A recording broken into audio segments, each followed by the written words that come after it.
Hello दोस्तों, नमस्कार। आप सभी का स्वागत है हमारे इस स्टडी चैनल पे जिसका नाम है स्टडी पॉइंट रवि। दोस्तों, आपने भी अगर अभी तक चैनल को सब्सक्राइब नहीं किया है तो चैनल को सब्सक्राइब करके दबा दें बेल आइकन। और एक वैकेंसी आई है कल प्रारूपकार की आईटीआई वालों के लिए, तो उस वैकेंसी को आप जरूर फिल कर लें। इसके अलावा दोस्तों, एक या दो दिन में सींचपाल कनिष्ठ सहायक राजस्व संग्रहकर्ता की वैकेंसी भी आने वाली है।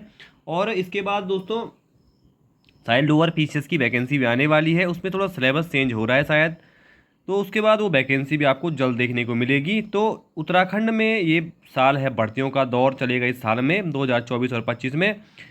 27 में यहाँ पे इलेक्शंस हैं, इसलिए इलेक्शन से पहले दोस्तों काफ़ी भर्तियाँ यहाँ पे खुल जाएंगी।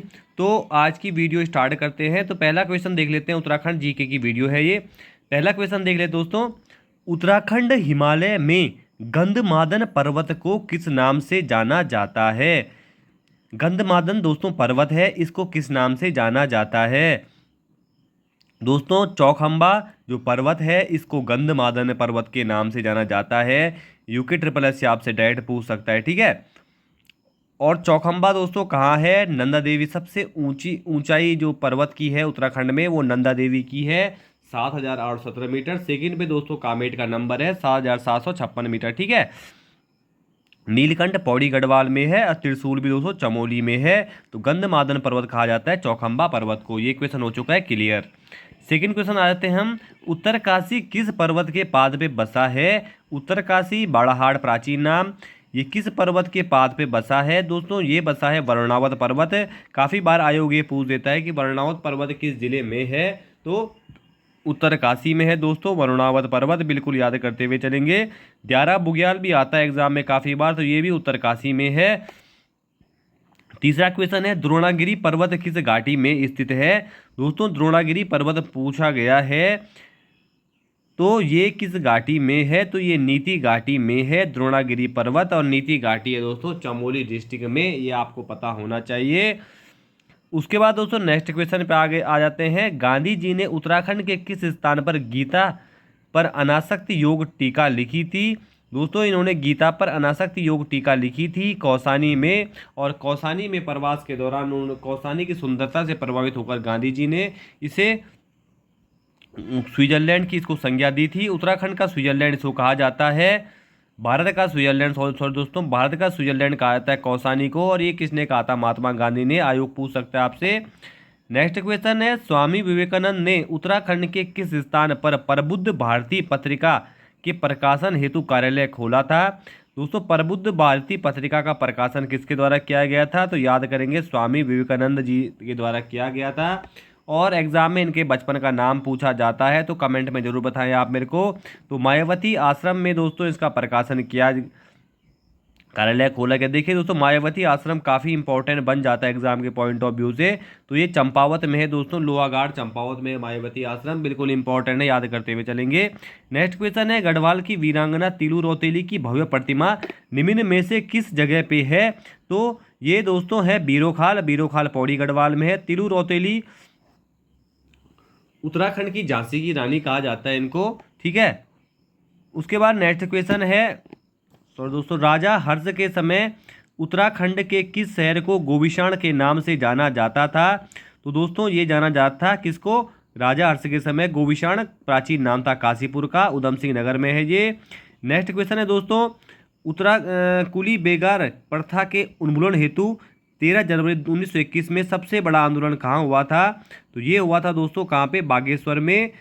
14 जनवरी 1921 को दोस्तों कुली बेगार प्रथा समाप्त कर दी गई थी। मैंने काफ़ी बार बता रखा है इसको प्रथा के बारे में, यहाँ से क्वेश्चन जरूर बन जाता है।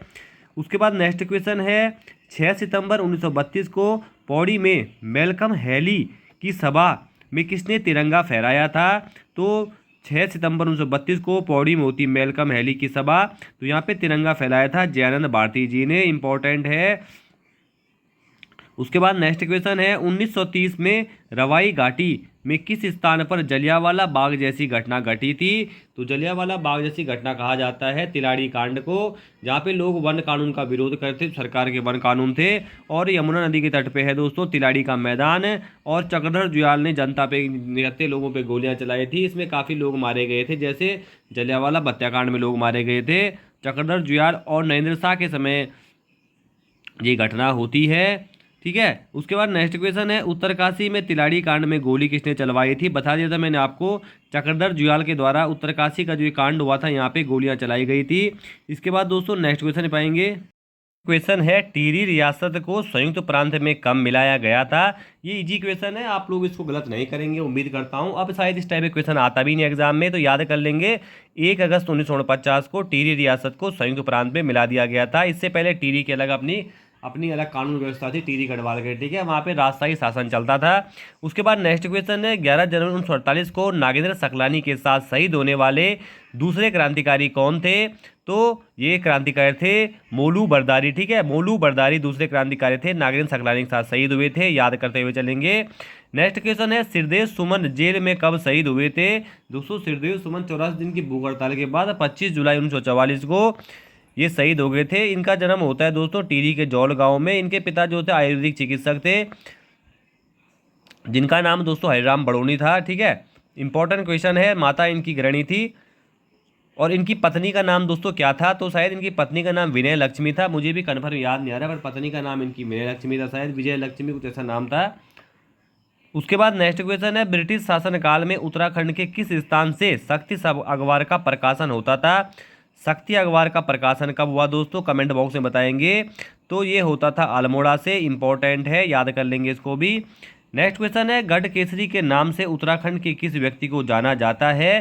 दोस्तों ये क्वेश्चन अनेक बार एग्जाम में रिपीट होता है, तो अंशुया प्रसाद बहुगुणा जी को गढ़ केसरी के नाम से जाना जाता है। पूर्वांचल केसरी दोस्तों बैजनाथ पांडे को कहा जाता है। नेक्स्ट क्वेश्चन है, वीरचंद सिंह गढ़वाली ने पेशावर में अपने किस कप्तान का आदेश मानने से इनकार कर दिया था? दोस्तों इन्होंने नियत्ते अफगान सैनिकों पर गोली चलाने से इनकार कर दिया था, तो ये आदेश दिया था इनको कप्तान रिकेट के द्वारा, तो इन्होंने इसके आदेश को मानने से मना कर दिया था, जिस कारण इनको 11 वर्ष की जेल हुई और उनका मुकदमा लड़ा था बैरिस्टर मुकुंदी लाल ने। ये सब आपको पता होना चाहिए। नेक्स्ट क्वेश्चन है, निम्नलिखित में कौन सा मंदिर स्थापत्य कला की दृष्टि से भिन्न है? आदि बद्री, बैजनाथ, जागेश्वर। देखिए दोस्तों देवप्रयाग का जो मंदिर है ये स्थापत्य कला की दृष्टि से भिन्न है, याद कर लेंगे आप इसको। नेक्स्ट क्वेश्चन है, अल्मोड़ा से प्रकाशित शक्ति साप्ताहिक पत्र के प्रथम संपादक कौन थे? इजी क्वेश्चन है, काफ़ी बार पूछा जाता है। तो ये थे दोस्तों बद्रीदत्त पांडे जी थे, कुर्मांचल केसरी इनको कहा जाता है, इंपॉर्टेंट क्वेश्चन है। नेक्स्ट क्वेश्चन है, कर्मभूमि पत्र के संपादक प्रथम संपादक कौन थे? दोस्तों कर्मभूमि पत्र के प्रथम संपादक कौन थे? तो ये आप देख लेंगे कौन थे संपादक इसके, भैरवदत्त धूलिया जी इसके संपादक थे, कर्मभूमि पत्र के संपादक। और आप मुझे बताएंगे कर्मभूमि पत्र कहाँ से निकलता था। नेक्स्ट क्वेश्चन है, 1930 में अल्मोड़ा में प्रकाशित होने वाले स्वाधीन प्रजा नामक समपत्र के संपादक कौन थे? दोस्तों 1930 में होता था अल्मोड़ा से प्रकाशित स्वाधीन प्रजा, तो इसके संपादक थे मोहन जोशी, कंठस्थ याद कर लेंगे, बहुत इंपॉर्टेंट क्वेश्चन है ये। उत्तरकाशी शहर का प्राचीन नाम क्या था? बहुत बार रिपीट हो गया है क्वेश्चन। 1960 में दोस्तों उत्तरकाशी शहर की स्थापना होती है, इसका प्राचीन नाम दोस्तों बाड़ाहाट था। दोस्तों आप सभी को आने वाली भर्तियों के लिए बेस्ट ऑफ लक, अच्छे से दोस्तों तैयारी करते रहिए, मैं आप लोगों को तैयारी करवा रहा हूँ जो भी मेरे द्वारा हो पा रही है यहाँ पे, जितना ही मुझे समय मिल रहा है आपके लिए वीडियो बनाता रहता हूँ मैं। ये वीडियो दोस्तों आपको एग्जाम हॉल में गेम चेंजर सिद्ध होंगी, इसलिए आप इन वीडियो के जो क्वेश्चन है इंपॉर्टेंट क्वेश्चन है, इन क्वेश्चन को याद करते हुए चलेंगे। तो आज की वीडियो को ही विराम देता हूँ मैं, धन्यवाद।